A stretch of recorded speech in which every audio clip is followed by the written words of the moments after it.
A new SEGA handheld in 2023? Surely not.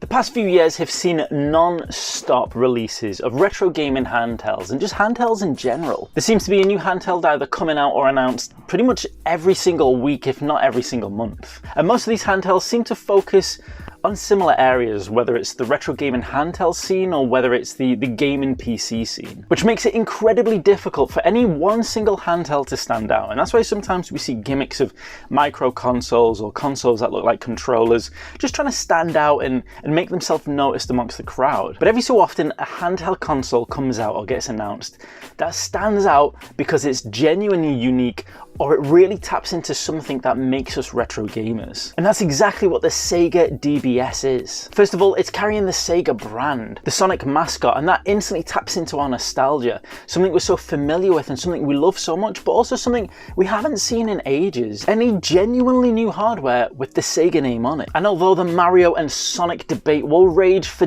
decades and centuries, who doesn't love Sonic? And that's what instantly caught my eye about the SEGA-DBS. But instead of making the SEGA-DBS either yet another funky looking retro gaming handheld console, or a retro gaming handheld console that tries to give you access to every single game ever made, the team that have designed the SEGA-DBS have gone for a different path.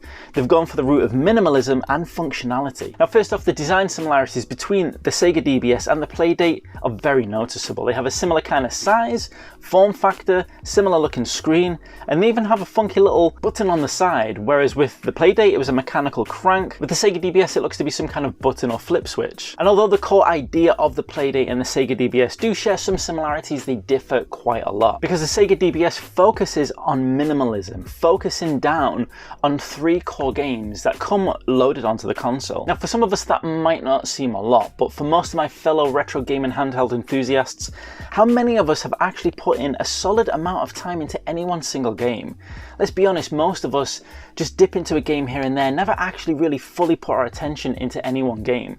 That's the issue I find with having almost a never-ending option of games to play. Having a console which focuses primarily on 3 core gameplay experiences that feel recognizable and familiar, is a real breath of fresh air and really taps into that minimalist mindset that a lot of people are taking on board now. Furthermore, it adds functionality into the gameplay idea by making the SEGA-DBS a calendar as well, enabling it to be an organizer to help you plan and manage the day without having all the distractions of a mobile phone. How many of us have gone to our mobile phone to find out some information or check maybe a date that we've got planned and get distracted by notifications and forgotten entirely what we were there for? The SEGA-DBS aims to refresh our interpretation of what a pocketable device like that can be and help keep us focused on that simplicity and the more important things in life. Now, details about the SEGA-DBS are still pretty slim, and as we find out anything we will talk about it here on the channel. There's no clear release date stated yet, and I have heard some indications that it might release around about the £60 or $60 mark, which honestly, if that's the case, makes this a really tantalizing option, especially compared to the cost of something like a Playdate. Furthermore, the small information we've got about the user interface tells us a pretty interesting story. The SEGA-DBS's user-friendly interface makes navigating its features unique and pretty simple to do. To start with, you pull the lever to turn on the device.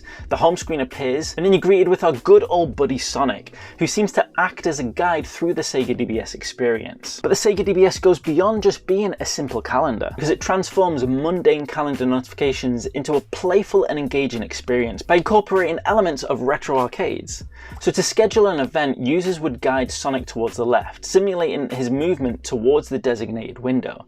And then the SEGA-DBS cleverly transforms this action into an engaging interaction, making organising your schedule feel like a fun game. And when gaming is taking the centre stage on the SEGA-DBS, gamers are presented with an experience which is reminiscent of the classic Sonic the Hedgehog games. The SEGA-DBS is a very interesting and unique console idea, and it's kind of come out of nowhere, but that's what makes it even more exciting for me. The rendering design images of it look absolutely gorgeous. The minimalist and functional aspects of it make it really interesting to me, and it makes for an incredibly unique item that I would love to get my hands on. As we get closer to find out more about the release date and the cost, I will definitely let you know. But in the meantime, while we wait for that awesome information, check out this episode right here.